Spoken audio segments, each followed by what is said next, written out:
Hi there! So today's video is to talk to you about, the notebooks I've created. So I'm going to try to do a range of videos to explain how I came to do the notebooks and what notebooks are there and how you can buy them. And the reason why I decided to do these videos now, I've been sharing snippets of my things for the last 2 months. I did have a bit of a downtime in October. I think with Halloween, it was just too much going on. And I'm like a crazy party person, so Halloween, Christmas, birthdays, blah, blah, blah. And I kind of had a bit of a downtime. And now that Christmas is around the corner, I want to tell you all about it. So I have 2 children. Well, I'm married. I have a husband who's over there. You can't see him. And I have 2 children. So James was born 23rd of December. Liv was born on 25th of December. And my birthday is on the 18th of December. So December is an absolutely packed month for us. We have a friend's birthday in November as well, and loads of families' birthday in December. So I don't do, I'm not going to say I don't do anything last minute. I'm going to retract that. And I'm going to say I do everything so that most of my Christmas planning and purchase presents and wrapping and stuff is done by the end of November. So today is the 4th of November, and I know most people are going to think me insane, but I've wrapped most of our presents already, and they're ready to go. We don't do Santa in our house, so Santa doesn't visit our house. So the kids are fine with seeing things hanging around. They don't ask too many questions. They know it's for Christmas or birthdays, and they roll with it. They've been used to it. So basically, this morning on the way to school, Liv said, today is 50 days until my birthday, because yesterday was 51 days, and her birthday is Christmas, so obviously she counts down the days. And I thought, that's a good time to do these videos, and also because I don't work today. So I have an actual job. I work part-time, but I have this small side business, which is making notebooks. I make some SVG files as well. So SVG files can be used with Cricut machines and Silhouette machines. So it's like a file, and you upload it in the software that works with the machine, and the machine can cut it out for you. Like there's little blades in the machine, and it's a there's a machine that die cut, and you put metal shapes in it, and you put it on paper, you put it through the machine, you cut it out. The Cricut machine you put the paper in, and there's a blade, and the software will tell the machine what to cut. It's actually quite fascinating. And originally I started with that. I started using the Cricut as a hobby, and then I thought, I'd like to make my own SVG. Well, originally I started with PNG file because I didn't know what an SVG file was. I can't remember what SVG stands for. Something vector, something. And I started with PNG, but the quality on the PNG, when you stretch an image, it becomes pixelized. And I found out you don't actually get that with SVG file. So SVG file apparently is like a mathematical code or something like that. I don't know. But when you use the software to create your SVG, if you double click, you can see all the vectors.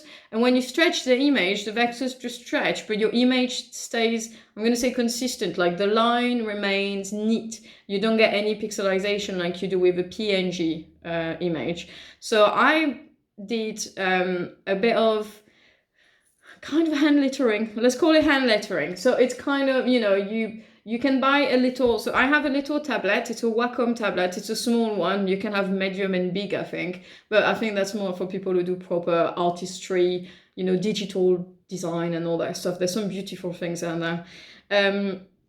But I use a small-ish Wacom tablet, and I bought on Etsy from a lady who did hand lettering some practice sheet. So the practice sheet, you learn when you go up, and then when you go down, and when you go up again. So all your letters look consistent, and then you end up with a writing that looks consistent across. I think you probably see that image the wrong way around, but you get what I mean. So I've practiced with that, and I'm not gonna lie, it was hard at first, and then I found I was quite lucky. I think we are quite lucky, but I was lucky that I found 3 softwares. So there's one software for, I'd say, digital design that's called Krita, Krita. It's a free software. You can give a donation, but it's a free software, so it's open source. And I started using that to practice my hand lettering. So there's loads of different type of brush for people who do design. So design characters, and then you can do colors, and then you do gradients, and you do layers, and all of this stuff. And it's really fascinating. Krita is a really great software. And I was really glad I found it, because I tried other things before and I don't remember the name because I didn't stock with them. They were just too hard to use. I find Krita a bit challenging in the sense that I didn't find enough tutorial videos to use it. But if you stick with it for a little bit, then you get used to it. So anyway, Krita is a great software for design.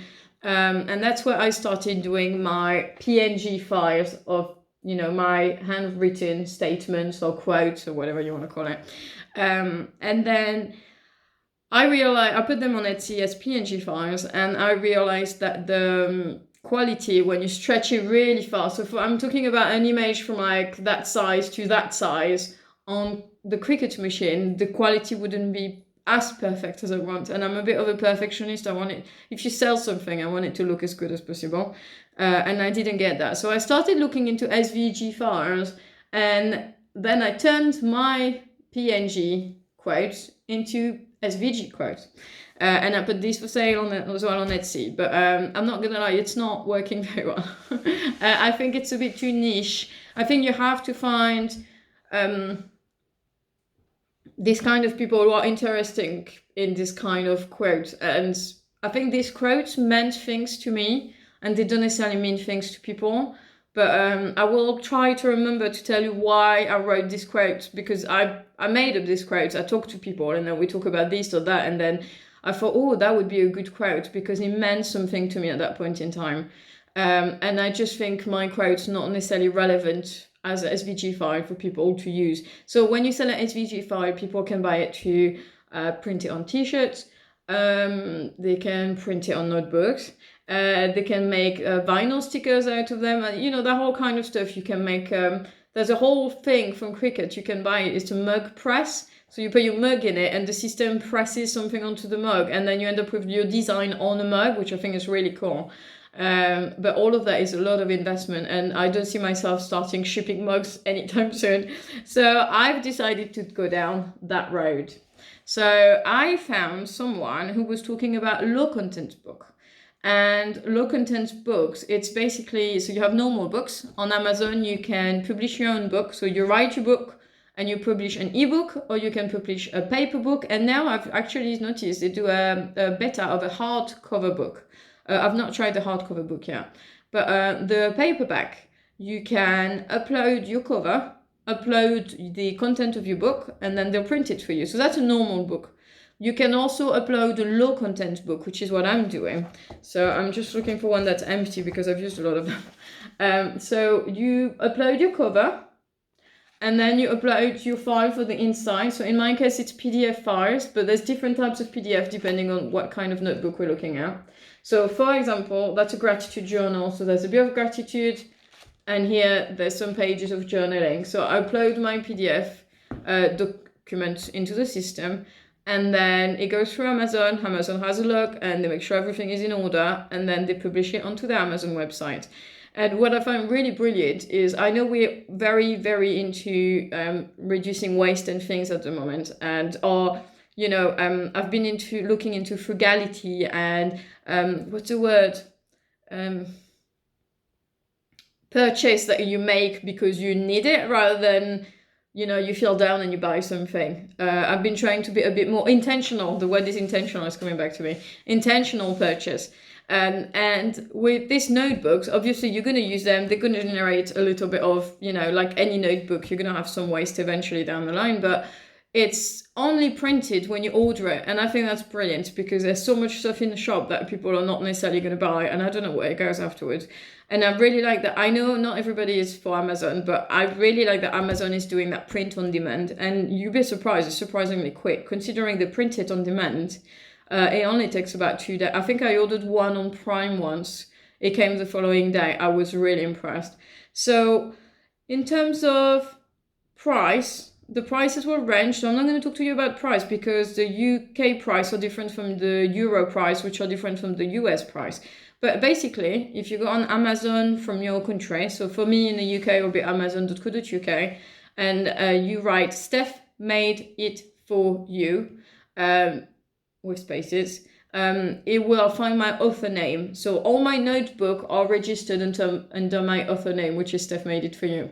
And it will give you all my different notebooks out there. So I think I probably have I want to say between 12 and 15. I lost track because it's more than one page long. But in different countries, I've noticed it doesn't show up the same. So, for example, in the UK, they will show on the first page, but maybe because I've been looking for my own notebooks. But I think it was in Canada and maybe in Australia, you had to keep scrolling. And he only gave one out of all 12 or 15 of them. So you kind of have to look for it. And if you find one and you click on the author name, you can then see all the titles under the author name and you will find all my notebooks. So that's a bit of the background about why I decided to get into that. Sorry, it's longer than expected, that video. Why I decided to do notebooks, where I started from, how I got there, and how you can find them. So I'm going to do smaller, shorter videos about each types of notebook, so that you know, and I will show you the inside as well, because it's hard on Amazon to see the inside of the book. I know that on the mobile version, you can't necessarily see the inside, rather than on a desktop version, you can. So I don't know if that has changed, but that was the case a few weeks ago, because I have a friend who asked, who said, oh, I can't see the inside, what is it? And I was like, oh, it's weird, I can find it on the computer. And then we worked out the phone didn't show it, the phone app didn't show it rather than the computer did. So I will upload more videos. If you have any question, do ask, please feel free to ask. And I hope to see you in the next video. Thank you, bye.